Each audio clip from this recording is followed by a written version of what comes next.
PFF top 10 quarterbacks in the NFC. And I thought I'd throw mine in here.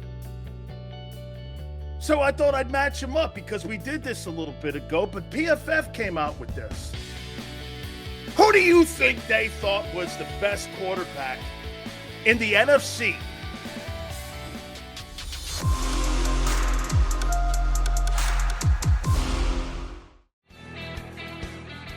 We are in that time of the year. We are in that time of the year right now where we are 100 days out from the start of the National Football League season. 100 days out to the Thursday game between the Chiefs and Ravens, and then the Brazil game between the Eagles and Packers on Friday. But as we always do, we start the show out with Big Sills. Hope you had a fantastic, and I would say reflecting, Memorial Day weekend. It's one of the greatest weekends of all time. You know why? You honor heroes. Heroes. It's not somber to me. It's people with uncommon valor. I love people, men and women, with valor. No matter what the branch of service you served, no matter what your political belief is, no matter what your religious belief is, you stand for one thing: the flag, symbolic of our country and our values.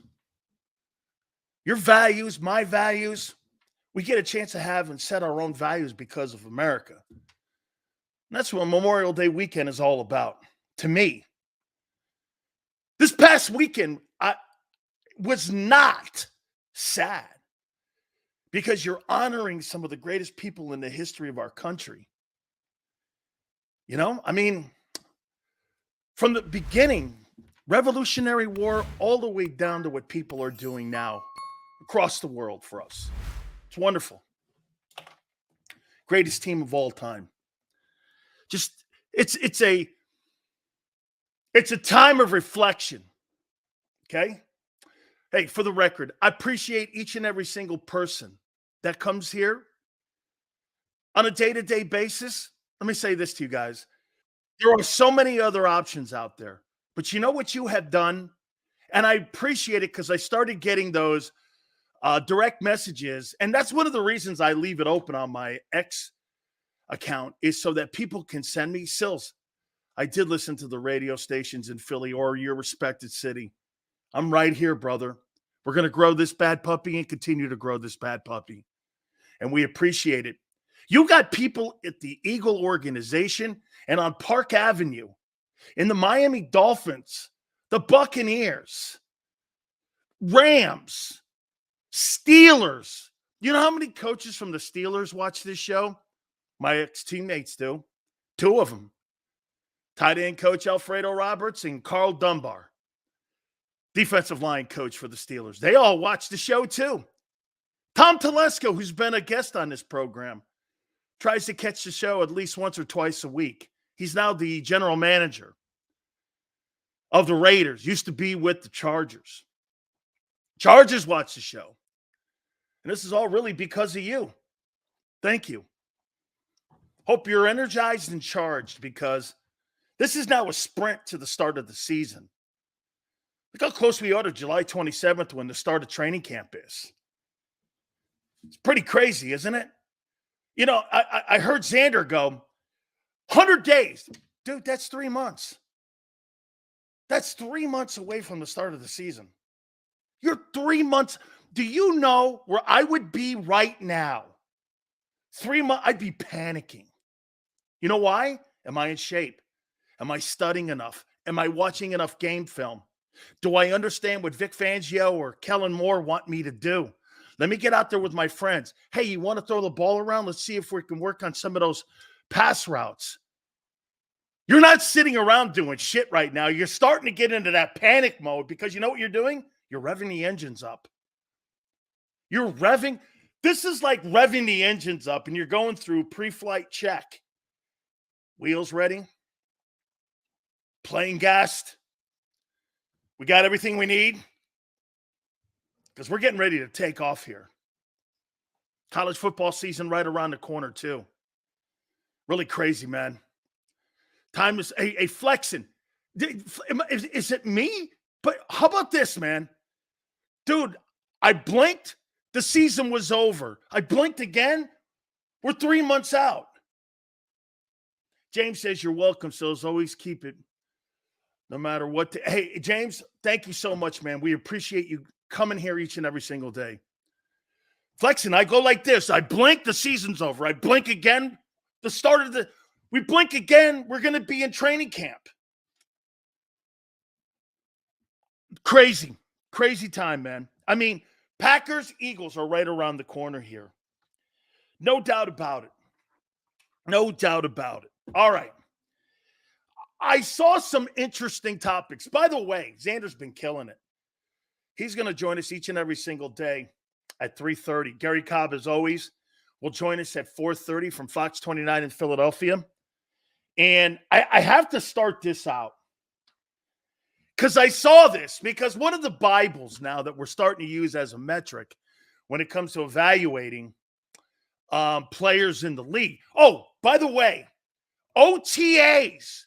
I see people in here going, hey, Sills, how about the rookies? How about Kenny Flickett? Woo! Kenny Flickett.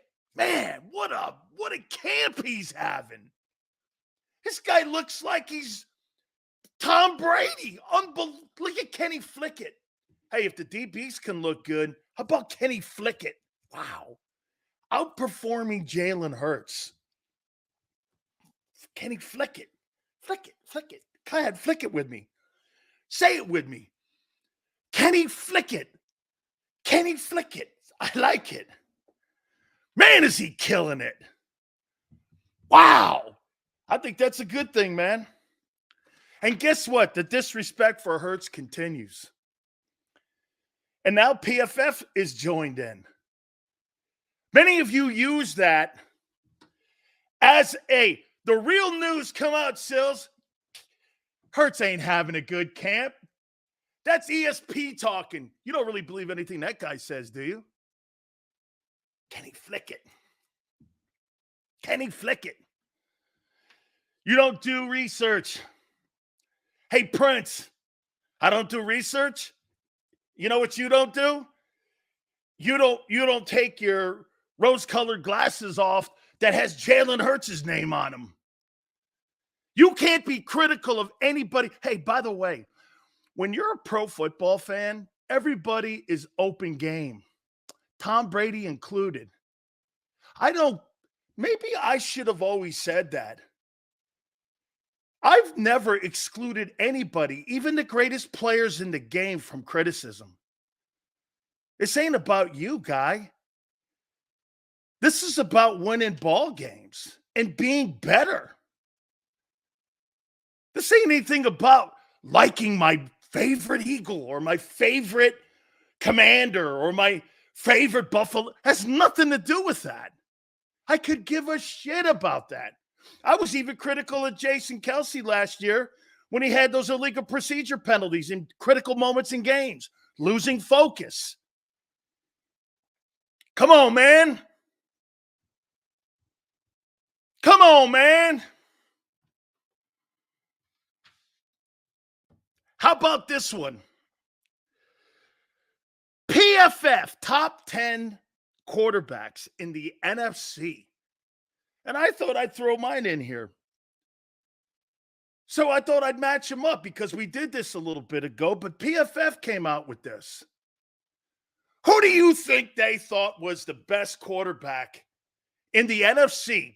And I'm assuming this is based off of 2024 or 2024 in history. Who did PFF say is the number one quarterback? Come on, Prince. In the NFC. Who's the number one quarterback? Dak is back. Woo! They got Dak Prescott. Where's your boy Hurts? They got Dak Prescott number one. I got Dak Prescott. We're also going to do strengths and weaknesses out of the first week of OTAs. Got a nice little insight with my guy, Clint Hurt. How you doing? 11, this is what I said.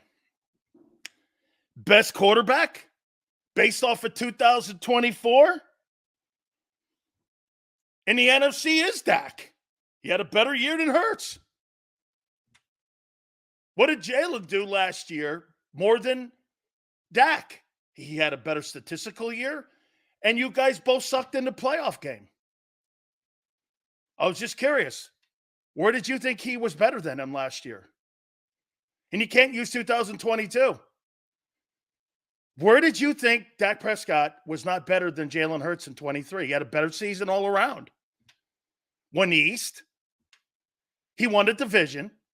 He had a better statistical year. And he played the same amount of playoff games as you.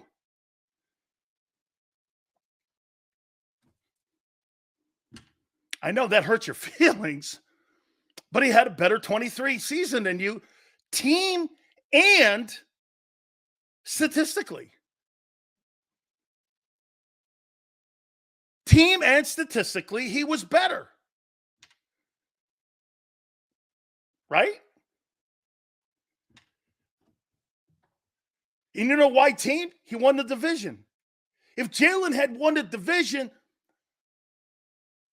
doesn't make Dak probably number one. He played better. Dude, he's been to the league. I'm talking about 2023, dude. I'm not talking about anything else. And if you're going to use that metric, we're going to continue here because PFF had Dak Prescott ranked number one. I also did too for 2023 NFC quarterbacks. Number two, I was kind of shocked PFF went here. They had Matthew Stafford, Rams. I'm like, really? Okay. Not me. I had Brock Purdy. Purdy won the division and the conference and went to a fifth quarter in a Super Bowl, threw for $4,000 and 30 touchdowns. You could make the argument he had a better season than Dak. I had Purdy number two. I was like, Stafford, you have ranked higher than Brock Purdy? Okay. PFF, Wishbone Hurts, number three. I had Jordan Love. Jordan Love won his division, had a better statistical season, and won more playoff game than both Dak Prescott and Jalen Hurts. Winning has to matter, and that was, as you guys say, Dak's been in the league longer. Well, Love's only been in the league 1 year. So, which is it? Does it matter for Love, or does it matter for Dak length of career? So, I had Jordan Love, number three. 4,000 plus passing yards, 30 touchdowns, won the division, and won a playoff game. How did he not have a better, including Dak? Including Dak. Actually, excuse me, I'll take that back. He won one more playoff game. He didn't win the division because the Lions won the NFC North.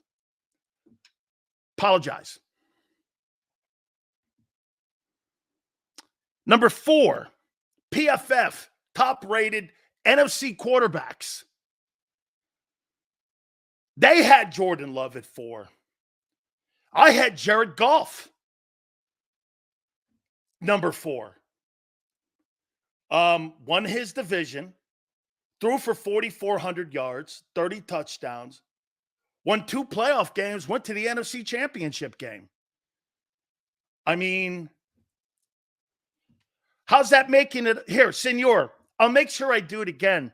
Dak won the East, had a better statistical year and played as many games as Jalen did, and was better. He's one for me. Purdy won his division, went to the Super Bowl, played in a fifth quarter, had a better statistical year than Jalen Hurts. I had him too. This is not made up facts. Here's number 3. Jordan Love beat the Cowboys, had a playoff win, was 1-1, had a better statistical year than Hurts. I had him 3. Here's Jared Goff. Jared Goff won his division, won 2 playoff games, went to the NFC title game, had a better statistical year than both Dak and Jalen Hurts. That's why I have Goff 4. They have Jordan Love. That's not made up. That's what they did. That's not made up. PFF had Brock Purdy 5th. I went, whoa, 5th. So you get docked because you won your conference. Or no, you played in the conference title game. You won your division. And you won 2 playoff games. Wow, okay. I had Jalen Hurts 5. I don't think that's bad. The guys in front of him had a better year. Goff, Love, Purdy, and Dak. Dak won the division.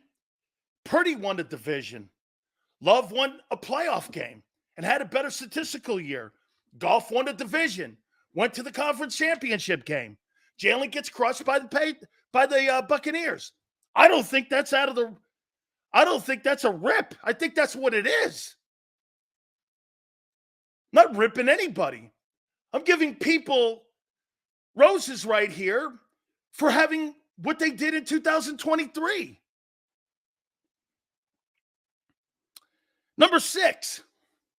Hey, man, you want to hear something crazy? PFF has Kirk Cousins number 6. Now, I get it. This is something crazy. I think he had 18 touchdowns. And I think he did that in what, 9 games? Do you know that Jalen only threw 5 more touchdowns than him, and that guy missed half the season? Now, I get PFF thinks a lot of him. I actually do too. But at number 6, I had Matthew Stafford at 6 for his 2023 performance. Number 7, they had Jared Goff. I was like, I don't see that you have him that ranked that low in the NFC with quarterbacks from 2023. There were very few quarterbacks in the NFC that outplayed him. This guy beat Mahomes too. On the road at Arrowhead. Just like your guy, and went to the NFC title game. And won his division. Remember something. All these guys have done something really, it's not really a rip. Number 7, I got Geno Smith. This is where we start to get to the dreads a little bit of the NFC and quarterbacks. Okay? Hurts didn't win his division. He didn't win his division. Goff won his division. Went to the NFC title game. Won 2 playoff games. Meet Myles Garrett at the Mavs game. Shook his hand and told him I'd rather have him than missing Parsons. 304. That's not really a big take, but thank you for the super chat. Okay, hey, you're right. Myles Garrett is spectacular. He's spectacular. First ballot Hall of Famer. I mean it. Just an absolutely great football player. And he is good. Get this. I think Jim Schwartz's defense might be even better this year. I had Geno Smith 7. Number 8, they got Kyler Murray at number 8. We'll see. I didn't see anything based on 23. And I'll show you how stupid PFF is in a second here. I had Kirk Cousins 8. He did throw for 18 touchdowns. Half the year. Number 9, they have Geno, Seattle. I have Kyler Murray. Guy was hurt almost the whole year. They have Caleb Williams, number 10, hasn't thrown an NFL regular season pass yet. How do you know that? No way. In my book, I put Baker Mayfield there. At least he threw for $4,000, put his team in the playoffs, and actually won a division title. You have Caleb Williams at 10? How do you know that? I mean, I can't be critical of Mitchell and DeJean when they haven't played a snap yet. How could you put Caleb Williams in an evaluation of not being even in a preseason football game? I mean, how could you even go? How do you know Bo Nix won't be better? I think that's crazy. I'm not putting a rookie in a top 10 in quarterbacks in the NFC having never thrown a pass. That shows you the flaw in PFF. That's an assumption. That's not a fact. So that's really not an evaluation. How can you evaluate Caleb Williams for losing to Oregon versus Jalen beating the Buffalo Bills? How can you even put that into a conversation? You can't. I mean, Caleb Williams has never played an NFL down yet. Eduardo, this is NFC top 10 quarterbacks. Not all quarterbacks. NFC. CJ Stroud plays in the AFC. Okay? Plays in the AFC. So based off your 2023, PFF has Dak 1, Stafford 2, Hurts 3, Love 4, Purdy 5, Cousins 6, Goff 7, Murray 8, Geno 9, and Caleb Williams 10. Big Sills. Me, I go Dak 1, Purdy 2, Love 3, Goff 4, Hurts 5, Stafford 6, Geno 7, Cousins 8, Murray 9, and Baker Mayfield 10, based off of 2023. Okay? Based off of 2023. You had Matthew Stafford ranked ahead of Jalen Hurts. That I disagree with. He didn't win his division. He didn't have a better statistical year. And he lasted just as many games in the postseason as the Eagles did. I mean, at least on my list, Dak won the division, had a better statistical year than Hurts. Purdy had a better statistical year, won the division and won the NFC championship, went to the fifth quarter in the Super Bowl, had a great passing year. Love had a great passing year, won a playoff game, beat the Cowboys at home. Goff won his division, played in the NFC title game, and went to the NFC championship. At least those guys had better seasons statistically and winning-wise. And actually, every one of those guys won more football games than what the Eagles did, except for the Green Bay Packers. So they won more. They outperformed them. You can't say he's better in 23. That's not made up, Prince. That's fact. PFF, I'm telling you, I'm not Caleb Williams. Dude, it's one thing to be critical of somebody. It's another thing to add other statistics into it. Technically didn't win the division. Technically, he did win the division. Wasn't handed to. Dude, they won the division because you imploded. Okay? Prince, that's not what happened. That's fake news. That's fake news. Fake news. Okay? Opinions. There's nothing with an opinion on that. Except the Williams thing, which gets me. I don't get it, right? Dak backdoored. That's not So what? So what, Arthur? So what? I'll tell you what, his 37 touchdowns and 9 picks wasn't backdoor. That wasn't backdoor. Or do you think that was too?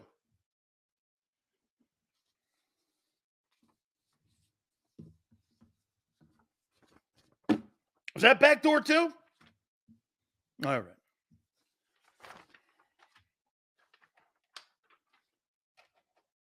We're going to do something now. Got some pretty good intel here. Do you think Bradbury off the team in 4 days? I do. Khalid, thank you for the super chat. Okay. Thank you very much, Khalid. Yes, because then it's only 4-3 to the cap. That's why they've kept him on the team, and they don't want him at OTAs right now. Unless he shows up in the next 2 days, he's not going to be a Philadelphia Eagle. And what I don't get is I hear people saying maybe you get a late round pick for him. Who's going to want to pick up that contract? Why in the world would you pick up a $12 million contract and trade for him? For what? This isn't like the NBA where you're using last year contracts to clean up your cap in the NBA. That doesn't work like that. Why would a team just not wait for him to get released and then go highest bidder if that's the case? And I don't think there's going to be a lot of people putting a lot of money. He doesn't have a lot of value right now. You think you're really going to get a 7th round draft choice for him? Good luck. And the money. Remember something. If he was making $1.4 million, probably so, you could probably get something for him. This guy's making double digits. He's over $10 million. Who's going to pick that contract? I wouldn't give you a 7th rounder for that. Why? Give you draft equity and pay $12 million for a guy who stunk last year. Why would I want the Eagle problems?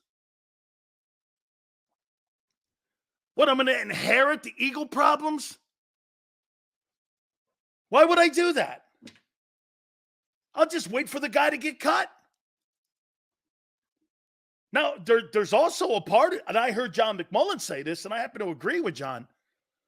Hey, with Vic being a guy who is going to coach that team like Jonathan Gannon did, does James Bradbury have a bounce-back season? And do you keep that guy on the team?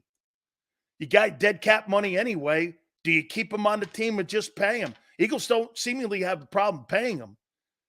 Plus, you're going to need as many good players back there as possible, because if you get rid of Bradbury, here's the case. Hey, guys, stop saying your secondary set. You're in helmets and shorts. Relax.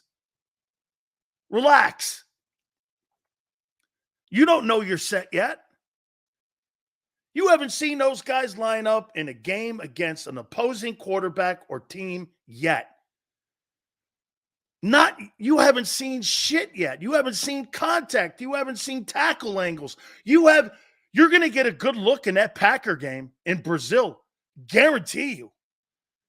I promise you, Matt LaFleur is going to be putting, and you know who I'm attacking? If you got Quinyon Mitchell out there, I'm going right at him. I want to see what the kid's got. Hey, covering Eastern Michigan versus covering the Packers, that's quite a leap. To sit there and think you're going to be an all-pro corner in your first game. I want to see this. They ran circles around 2 Pro Bowlers or a Pro Bowler in Dallas this last playoff season. You could say whatever you want and have these fantasies on how you're set in the secondary. Well, let me see them play out. Let me see how they look. Arthur goes, Quinyon Mitchell's going to feast on the Packers. Okay, right, sure. His first game, he's an all-pro. Okay, typical Eagle fan. Great optimism. You should have that, though, Arthur. I want you to, honestly. You're only 3 months out. He better be. That guy has to be almost an all-pro. Because if you ain't bringing blitzes, and you're not bringing any kind of pressure, he better be an all-pro. So he's an all-rookie, all-pro in your eyes. All right. Bar's been set by Arthur. Bar's been set. Sills, how long do you give him to develop into a pro cornerback? That's a great question. M. Escobar? That's a really great question. Here's what's going to have to happen. Escobar, unlike some of these idiots in here that think he's going to walk into an NFL game and know what game speed looks like at the NFL level when he has never been in a game speed game at the NFL level, ever. Organized practices are not going to give that to you. Even exhibition football's not, but it's quality reps. So it's going to take him probably 6 weeks to get up to NFL game speed versus Mid-America Conference game speed. Now, practicing, this all depends too. If AJ and Devontae are giving him a good workout, that's going to accelerate it. But when you go from a college game to the pro game, it's lightning quick. And you have to get yourself built up to game tempo. So it's going to take you a little time to get you up to that game tempo. Remember, he's never played against professional football people in his entire life. How could you expect him to know even what that looks like yet? Has no idea. Okay? No idea what that looks like. Okay? Practice we're talking about. Hey, Slagger. Listen, I'll just say this to you. If AJ and Devontae work him out well, that'll bring him up to game tempo quicker. And that would be a really great thing that those two wide receivers are doing for those two young cornerbacks, Cooper DeJean and Quinyon Mitchell. If they're working hard with them, it's going to accelerate it. Instead of 6 weeks, it could take them possibly a month. That's what Jerry Rice used to do to all the quality secondary guys at the 49ers. They used to work them out. Hey, you can't cover me? Or if you can just hang with me, you're going to cover 95% of the rest of the league. Okay? So, it's a great question. It's a great question. That's how quick that's going to be. Okay, it's probably going to take him 6, but because of the two receivers you have in the building, that could accelerate it. Mitchell won't be right until October after Slim and AJ show him what time it is. Hey, picking, but I think that could accelerate if they're working him hard. I mean, yeah, October, that sounds about right. Yeah, and you know, by the way, picking, you're covering A.J. Brown and Devontae Smith in practice, and they're going hard at you, you're going to cover 85 to 90% of the league. I mean, that's the advantage of having really great players on your roster, is if they're working hard with the younger guys. And I'll tell you something. It would not shock me. One of the new directions that Kellen Moore and Vic Fangio are going to have, Vic Fangio needs that offense to really play hard in the exhibition season, practice hard in the OTAs, those organized team practices. You know why? His defense is behind that offense. Would we not agree on that? Because of the star power you have on offense, Vic's defense is behind because of youth and new faces. Hey, that's not made up. That's facts. That's not made up. New faces and youth are on the defense, so you're behind. Your offense has star power from Y to Z and in the secondary. You got star power across the board. I need my offense to work my defense over every freaking day that I possibly can. They can't have walkthroughs, and they can't be lollygagging around, not practicing hard, and Sirianni calling camps. That defense needs all the help they can get. All the help they can get. That offense has, listen, if that Eagle offense pushes that Eagle defense, you're going to accelerate the entire group, not just the corner play. Even the linebackers. Actually, I think the linebackers probably need more help. Okay? I want to see Mitchell week 1 versus the Packers. Week 2 wide receiver, have him used to the timing. And once Slay is done, have him switch over. Martin, yes. Yes. Yes. The defense is going to be behind because of youth and new faces.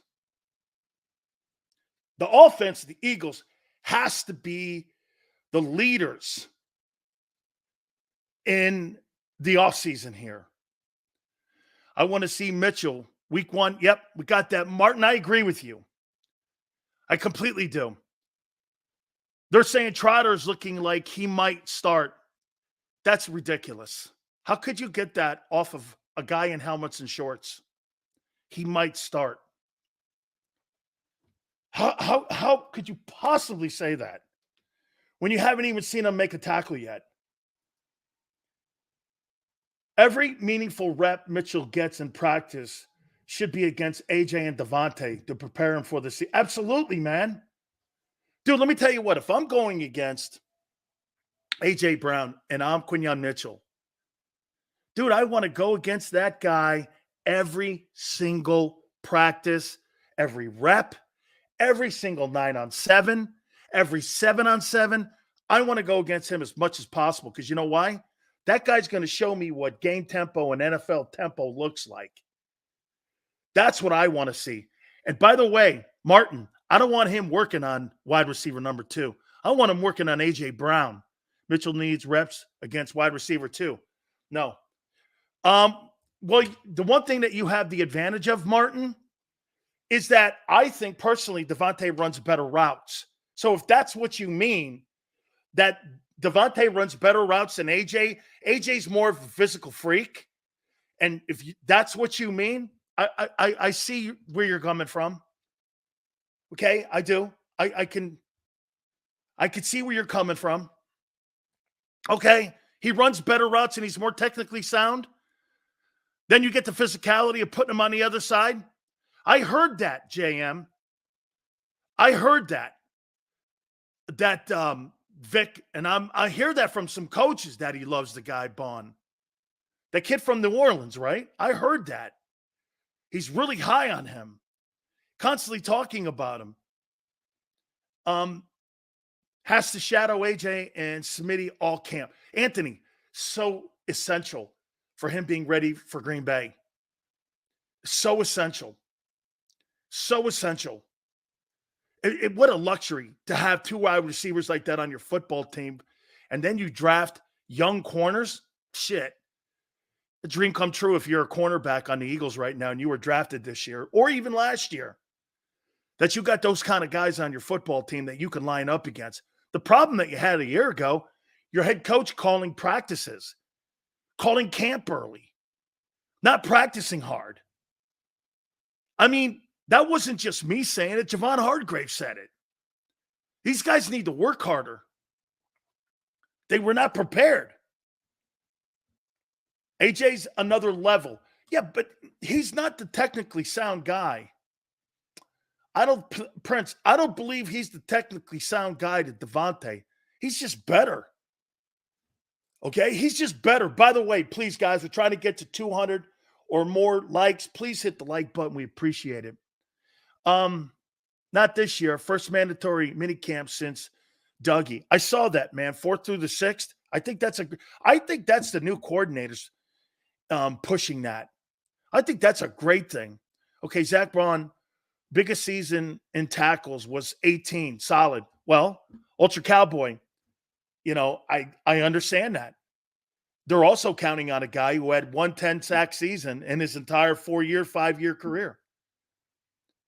I don't know how you count on Nakobe Dean. By the way, John McMullen makes more excuses up for Nakobe Dean than any person I've ever heard. Well, it says top of his foot injury. Jesus criminy, guy. How many months are you going to miss over this? It is an injury, but Jesus criminy. I mean, this guy has sucked since he's been here. And he's been either in the tub or he's been not looking great on film. How much more are you going to go with this thing? Stop making things up about saying that a guy's got skill because you saw him at Georgia. That's not with playing for the Eagles. I'm sick of the excuses for this guy, Dean. Well, it's still the same injury. No shit. This is 9 months. Or how many months has he been on the IR? 6?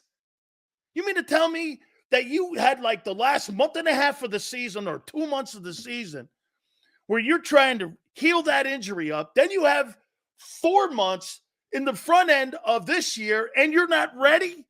I know guys who have blown their knees out who are going to be ready this coming September. I saw Brock Purdy blow out his rotator cuff, and he was back on week 1 throwing and playing quarterback for the 49ers. Give me a break. How long are you going to kiss this guy's ass to make Howie look good in the building? Give me a break. Holy cow. These people make excuses up for people not doing their job. Well, Seals, you're being hard on him. He's hurt. I don't care. That's what this is. This is not about liking somebody. This is about accountability and playing. Are you ready or not? If you're not, next guy up. Thank God I'm not on a battleship where I have to sit there and hope my best gun guy doesn't go down, because if he does, we're going to put him back in there because he's dude, get him out and throw him overboard. It's time to throw Nakobe Dean overboard. Give me a break. Here's the thing, too. What pisses me off is that because that guy's in the building, he's taking quality reps away from other players that need those reps to get themselves prepared for 3 months from now. You take quality reps away. You want to hear what I think really hurt the Eagles too last year defensively? Dude, what was that kid's name that you guys got from Chicago? And then you had Zach Cunningham in there. I actually thought those two dudes were actually playing pretty well. Then what do? They dropped that kid and that candy ass in there, and it screwed the entire rotation up. Yeah, Nicholas Morrow. He was actually playing well. They were with a nice little chemistry there. Nope. Howie parachutes that dude in there and blows up everything again. Don't take reps away from people who are going to be there for you and are better. Tired of that. Dude, this is not about Howie being right in draft picks. This is about finding what you have on your 90-man roster and playing the best players that you can put out there to give you the best chance of winning, not making you look good or bad. Do you know what Roseman does when he puts Nakobe Dean? He makes the coaches look bad. That's why you have so many fucking firings. What do you actually think you're going to teach Nakobe Dean? You can't teach health. You can't teach health. You can't.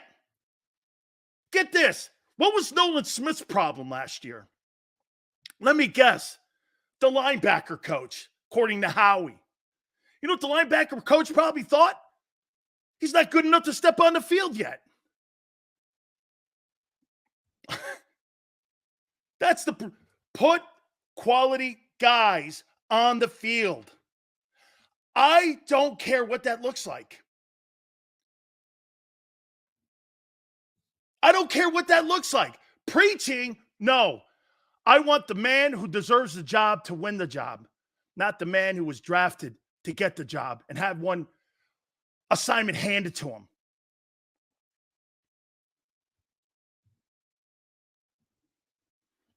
Here, no coach in his right mind would have that guy start. That's a front office move. Ask Doug. He'll tell you. They tell you who to start on Sundays. Howard Eskin came in here and said that. One of the first shows I ever did. Doug didn't have control of his roster. He did. By the way, Sinbad, this is nothing personal with N'Kobe. He's unreliable. All right. Let me ask you something before we get on to the main topic here.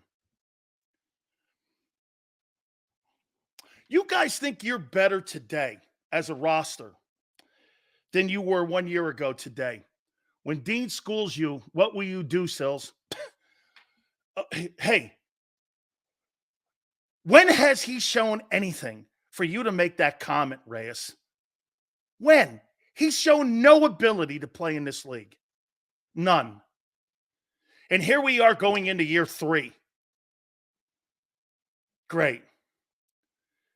Are you guys a better roster today on May 28th than you were a year ago?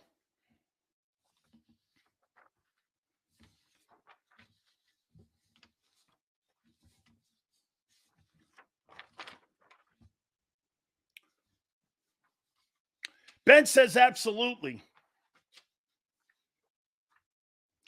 11 says yes. 215 says yes. That's why I prefaced it, Eduardo, by saying on May 28th of this year, are you better than you were as a roster a year ago? Yes, Carter's second year will explode. Yes. Okay, so you're a better football team without Fletcher Cox, Hassan Reddick, Jason Kelsey, and a Pro Bowler in DeAndre Swift. You're better. You're better losing those players. Guy with 6.5 sacks, a guy with 11 sacks and a Pro Bowl, first team All-Pro, Jason Kelsey, and a guy who was the Pro Bowl running back last year, and not Saquon Barkley. You think you're better. Interesting. Swift was the starting running back for the Pro Bowl on the NFC with Christian McCaffrey last year. And you're better.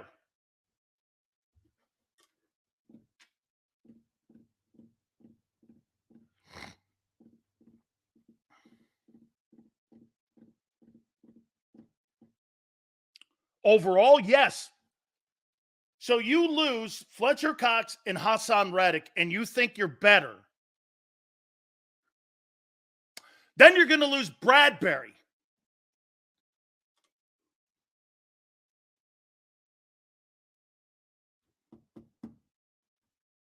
Really? Listen to what people are actually saying in here to try to justify it. You're a better team without Fletcher Cox, Hassan Reddick, Jason Kelsey, and DeAndre Swift. Really?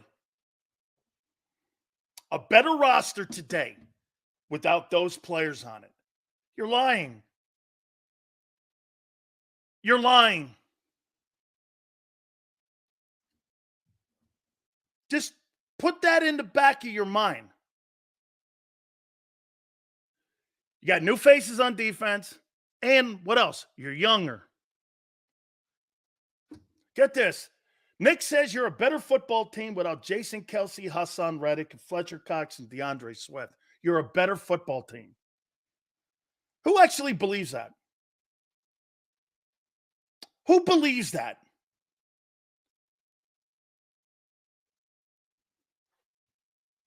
Who believes that?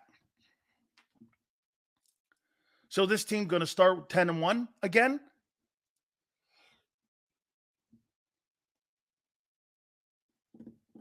Barkley's way better than Swift. He wasn't a year ago.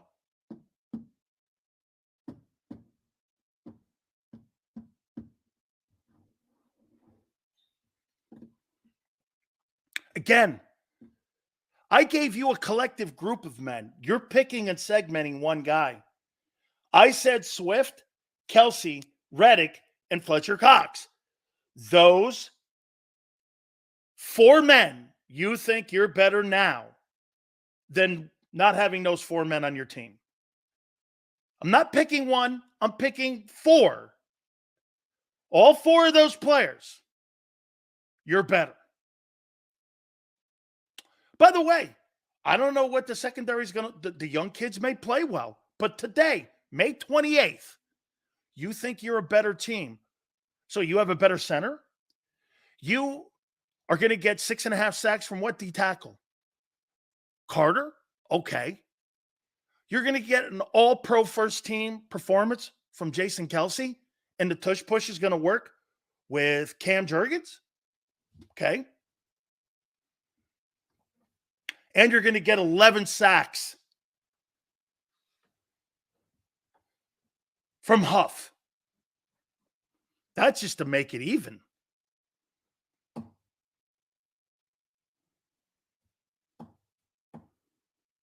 You're not better. You're not better. So, the question mark comes down to youth. Now, is there a potential that you could have a higher ceiling than last year's team? Yes. Carter could play better. Barkley, for some crazy reason, could stay healthy. The corners can play well. And you might get the most overrated linebacker in pro football to step up. Do you see what Bleacher Report called your boy Devin White? The most overrated linebacker in the National Football League. I didn't call him that. Again, you may have a higher ceiling, though. You may have a higher ceiling. Isn't that crazy? I've been trying to tell you this here. Bleacher Report ranked all the most overrated players in pro football at every position. Eagles signed the most overrated linebacker in pro football.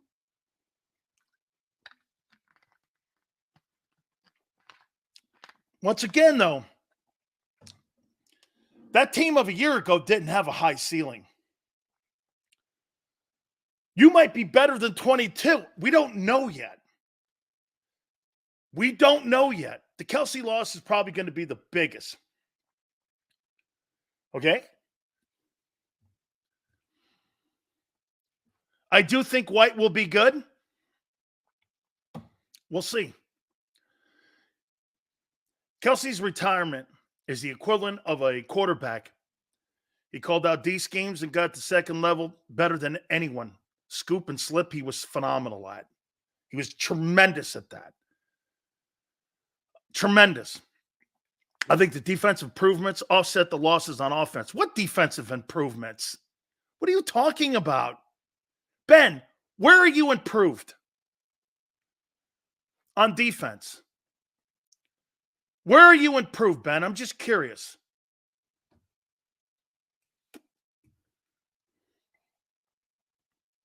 Where are you improved? Gardner Johnson? Yeah. Yeah. Gardner Johnson? Okay. Compared to what you had a year ago? Okay.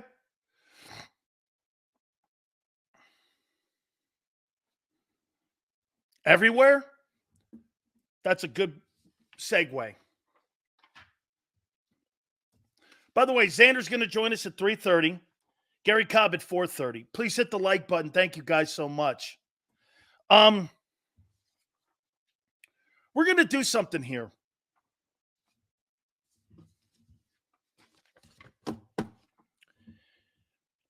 Strength and weaknesses. 2024 spreadsheet for your Eagles. Is it a strength or is it a weakness? Okay? And I'll say this to you, having talked to a couple people who are at the first week of 50% Devin White is better. That wasn't the case last year, LJ. Morrow and Cunningham had higher linebacker grades than what White did a year ago. That's not true. That's a falsehood. They had higher grades. Made up. I would rather have a tougher regular season and have a deeper playoff push or Super Bowl win than to have a great regular season than be one and done. Q, that's kind of what happened with the Chiefs. That's kind of what happened with the Chiefs. All right.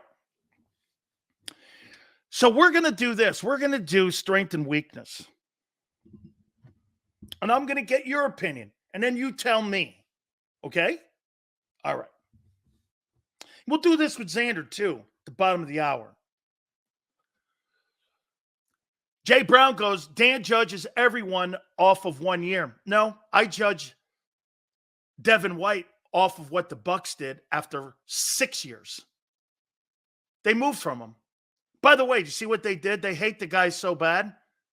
Only Carson Wentz's jersey in the Eagles shop with number 11 on it is a cheaper NFL jersey than Devin White in the Buccaneers team shop. They dropped it from $50 down to $22. They hate that guy so bad, they're giving his jerseys away. They can't stand him so bad because he quit on him last year. That's a fact. Buccaneer people are telling me they're trying to, don't be shocked if they lower it to $8. That's what the Bucs think of him. Okay. Strength and weaknesses. Some good conversation coming out of OTAs, too. Offensive line, strength. Yes. Put them here. We're going to do it this way here. And they've got great depth.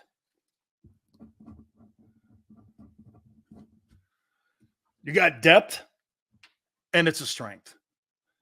And if I were to rank the Eagle O-line, May 28th, one of three teams you could make the argument that are the best O-line in football. Okay? All right.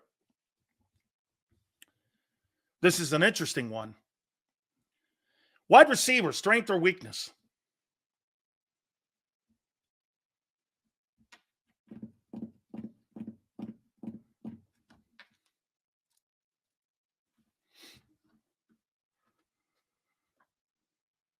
Strength or weakness? Eagle wide receivers. Eduardo. There you go. JM. So this is a group conversation. Do you think this is a strength of the football team? Wide receiver. Suplex goes strength. What do you say? Obvious. You got two guys. Last year, your number 3 wide receiver position had only 36 catches.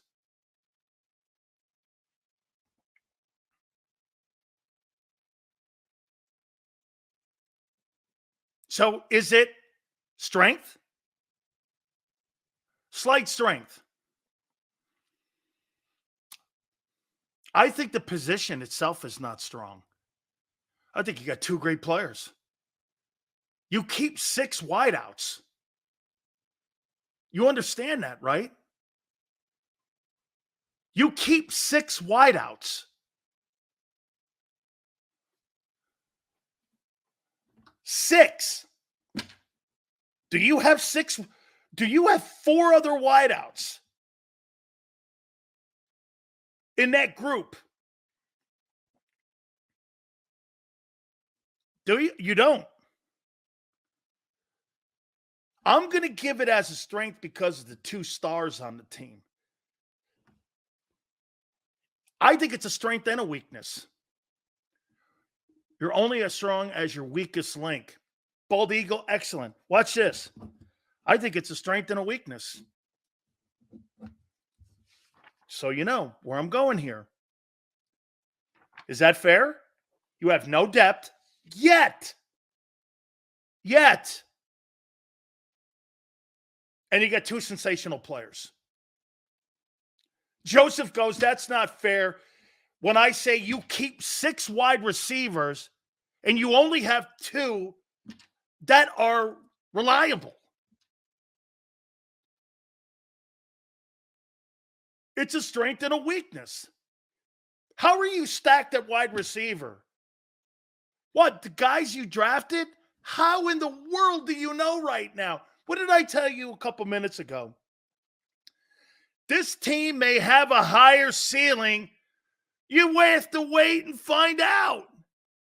Today on May 28th, that's a weakness and a strength because of the unknown. John Ross is 4-2. So was Queasy Watkins. Holy shit.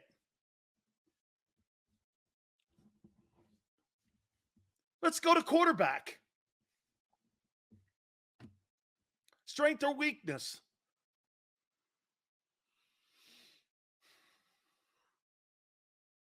I'm going to be interested to hear this. Strength or weakness?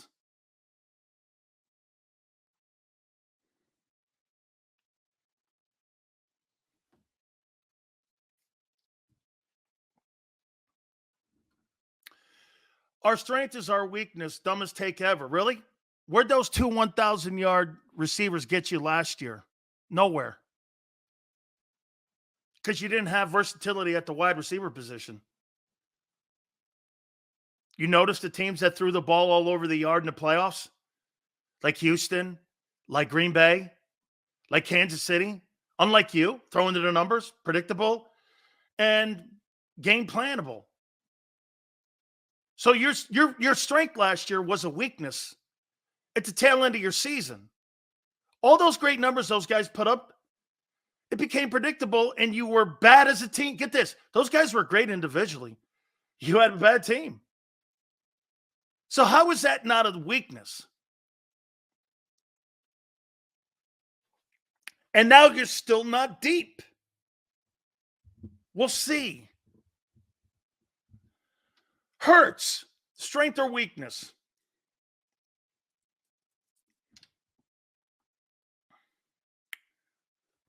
The receivers are not overrated. The position at times is. Strength with less turnovers. You're talking out of both sides of your mouth, Richard. Is it a strength or weakness?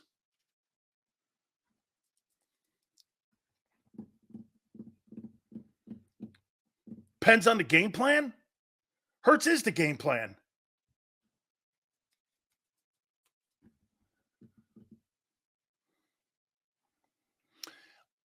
I think it's a strength.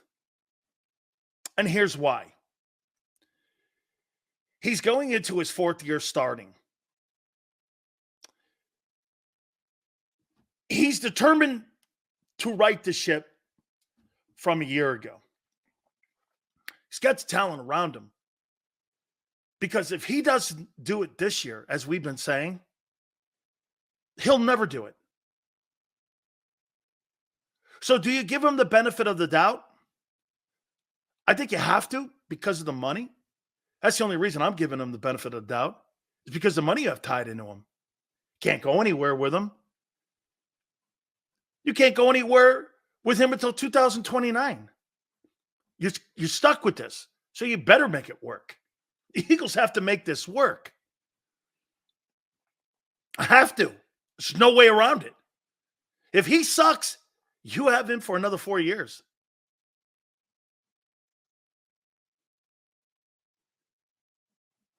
If they can't turn it around like they couldn't with Wentz, you got him for another 4 years.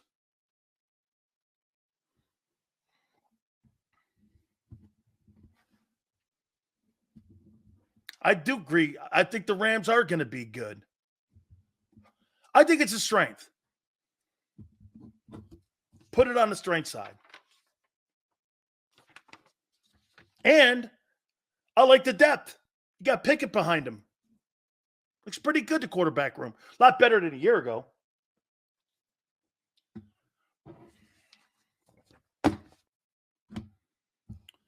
Running back. Strength or weakness?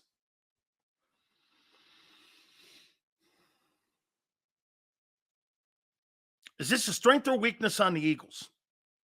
Running back. The only thing I'll say about that quarterback room is that you got two different styles of play. It'll be interesting to see what Kellen does.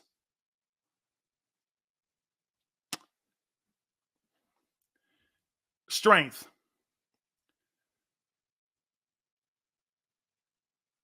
Weakness. We have one good back and the rest are questionable. That's my take.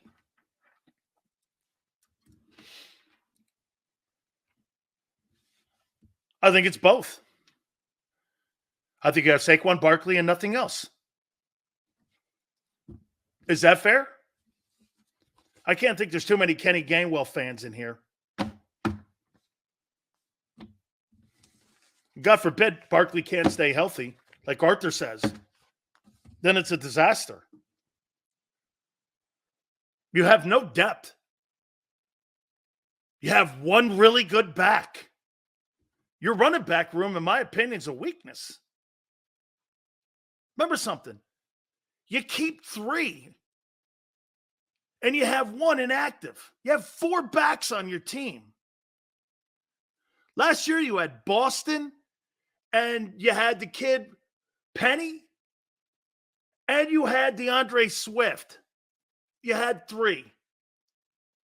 Right now, you got Barkley, Gainwell, and Shipley, a rookie.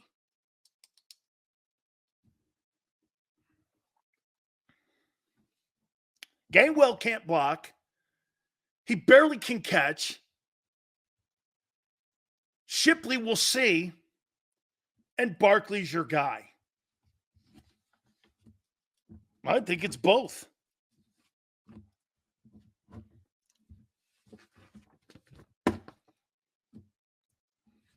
This is going to be an interesting conversation. Your tight end position. Is it a strength or weakness?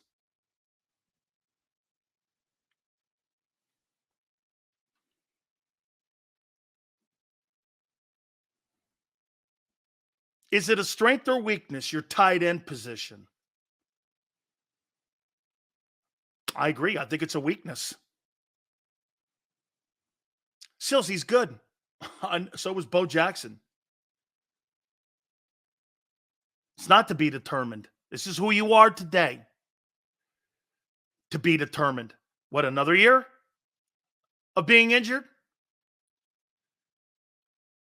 It's a healthy strength? No. It's a weakness. The biggest underachieving player in your huddle the last 3 years has been your tight end. He's underachieved every year he's been in the league. Just about. He ain't no Zach Ertz. And I think he's got more talent. He's underachieved by design. The quarterback can't find him. Play calling. All of that. Okay. Well, that position is underachieved. It's a weakness. How many people think that Zach Ertz has lived up to the expectations of $15.5 million?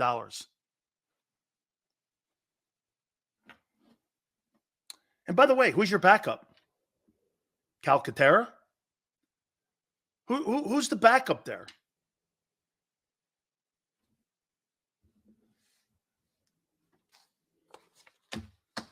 Like, why didn't the Eagles bring Zach Ertz back as a backup instead of letting him go to Washington? I'm not asking him to play 62 snaps, but you're telling me Zach Ertz couldn't give you 15, 18 snaps a game? I think that relationship with Howie Roseman and Zach Ertz in the tunnel that night probably had a lot to do with that.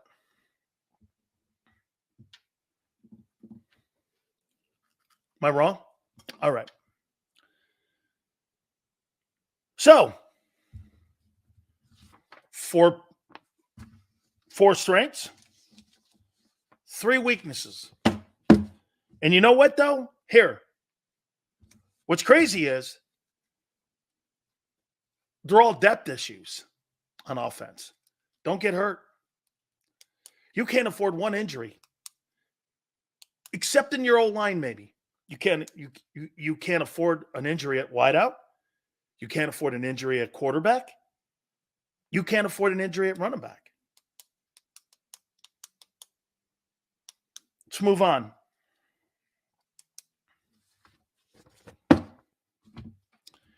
Defensive line. Strength or weakness?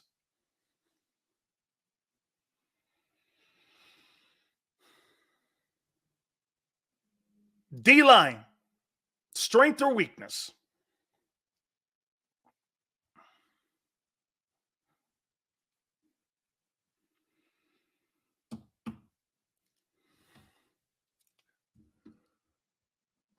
Strength, good players and depth.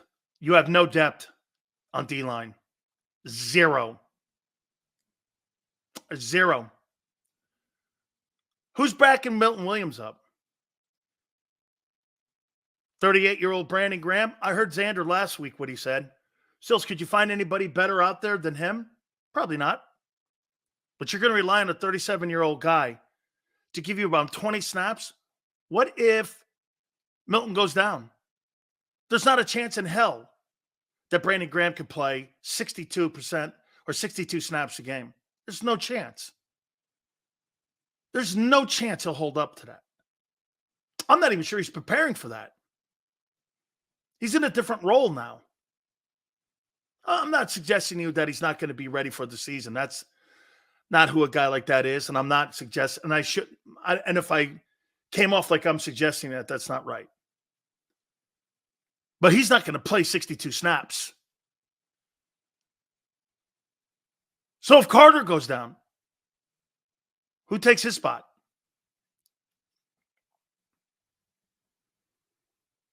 You got one D tackle. What's Josh Sweat's role in this? I'll tell you what they've done with Josh Sweat. I don't know what his role is. You going to play him at OLB? Or are you going to play him in a forefront? What are you going to do with him? It just seems that, for some reason, the Eagles have gone completely south on him. He's not even starting anywhere. Here, this is what I'll say. Do you like Milton Williams, Sills? I do. Do you like Jordan Davis at nose? I actually do. Do you like Carter? A lot. Do you like Josh Sweat? I do. Those aren't 4 bad guys. Look, what team has depth at every position? Hey, Prince, this is what I'm telling you. If you think you're going to roll into an NFL season and one injury is not going to determine the fate of your team this year, you're in that group too. Yes. Thank you, Prince. You're not as deep as you think you are. You can't afford injuries. You can't afford a injury, really, in some key spots. You can't afford an injury at wideout. If AJ's out, your season's over. Hurts ain't finding people or developing wideouts. He can't even find a tight end who's never healthy. You got to pray a running back is going to be healthy too. Averages 13 to 12. How many games does he even average? 12? You got a lot leaning on, and you don't really have a ton of depth. 22, you were the deepest team I had ever seen. You guys are confirming what I'm pointing out here. No team can afford injuries. Yes, I know. You're not. You're just as long as everyone else in the boat with everybody, including teams like the Rams, including teams like the Bucks, including teams, Detroit's deep. Yes, you have no depth. So let's get back to this. Is defensive line a strength or weakness? Yes or no?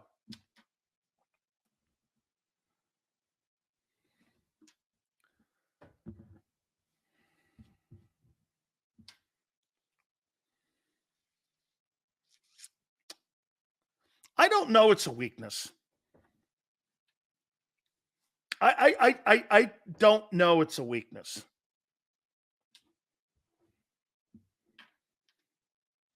Your depth is not very good here, but you're young. Can I tell you what I would do? I would totally sign Ndamukong Suh. I'd get through training camp. He's working out, and I would bring him in. And I would have him as my rotating defensive tackle behind, play him at no. I could play Suh at nose. And if I had to, I could put him in a 5 technique because he can play because he's played it. And I brought that. You know what's funny, Nick? I brought Calais Campbell up 2 weeks ago. Everyone in here laughed. Now Calais Campbell is a name that everyone's talking about. Isn't that funny? You know how I know that?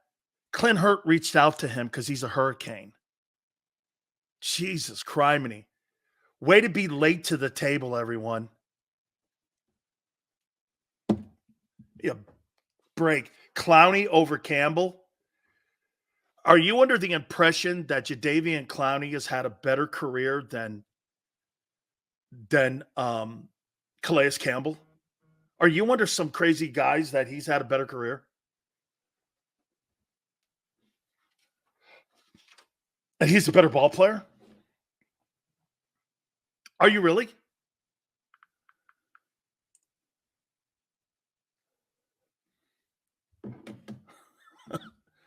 Calais Campbell's got 100. Calais Campbell's got 100 sacks in his career. And remember something, Calais Campbell's not coming in to be a starter. He's coming in to be a role player. I don't think your D-line is a weakness.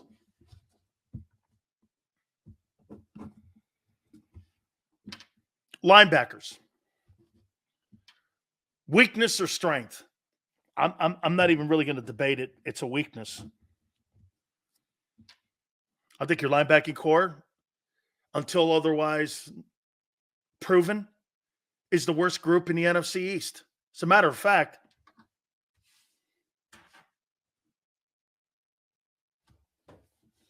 the top 42 linebackers in the National Football League. Not one Eagles listed. Here are the top 23. I got tired of writing them because there's no Eagles. Fred Warner's 1. Roquan Smith's 2. Demario Davis, New Orleans is 3. Devontae David, Tampa Bay is 4. Bobby Wagner, Washington is 5. Patrick Queen, 6. Pittsburgh. Tremaine Edmonds, Chicago, 7. Number 8, C.J. Mosley, New York Jets.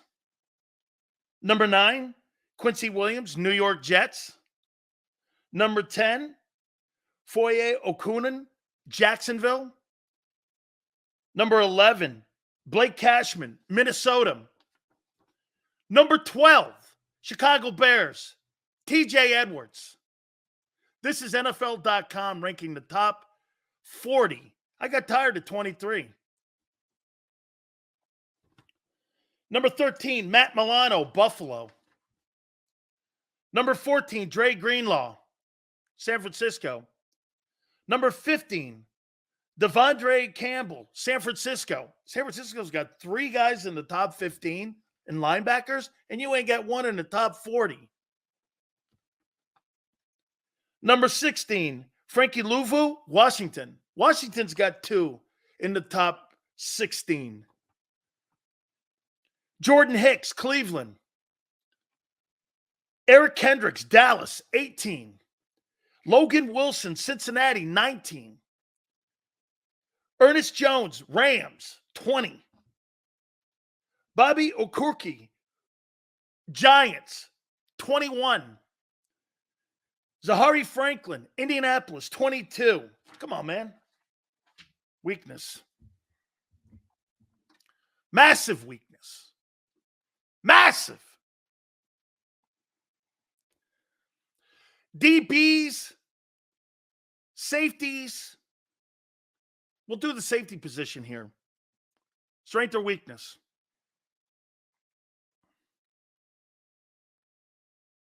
Strength or weakness?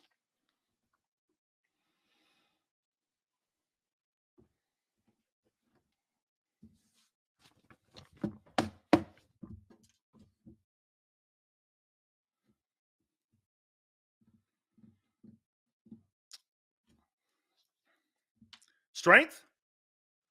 Gardner Johnson and Reed Blankenship are your starting safeties. How do you feel about that?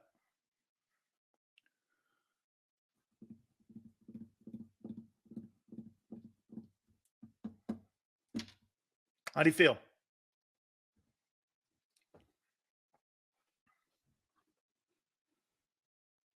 Take it? I don't think it's horrible. How can you say CJ's a dog when he was on IR for 14 games last year? Zimmer or Vic? Who would you rather have? Zimmer's a Super Bowl champion.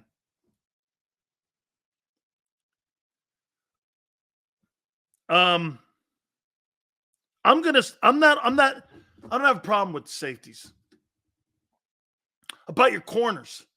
As of right now, Bradbury and Slay. And if you go Quinyon Mitchell, rookie, and Slay.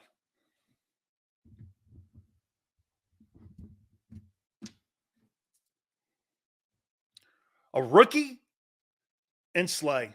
So when you play Cincinnati, are you lining up Quinyon Mitchell versus T. Higgins? Is that what you're doing?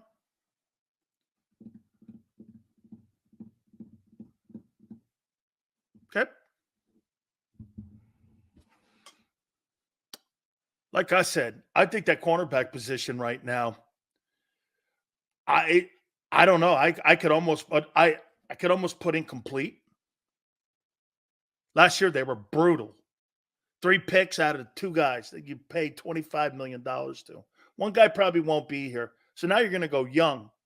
So today on May 28th, all I know is you got a rookie that's going to start, and you got a 32-year-old Slay. How do you really look at your corner positions? And try to do it with some sort of balance in your head. A 32-year-old corner and a rookie. How do you, and then with Reed Blankenship and Gardner Johnson as your safeties, how do you look at that back end? Really? Isaiah Rodgers? I don't know. We'll see if he can play the position. Well, I don't know.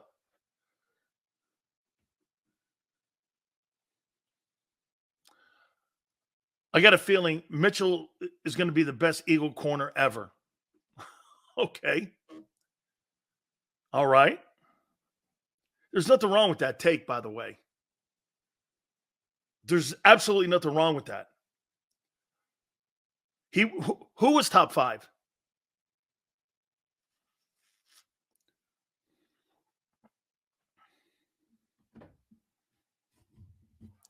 You know, Gardner Johnson is healthy. He's top 5.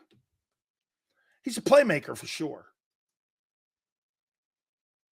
Now, Xander, we're good. Let's keep it rolling.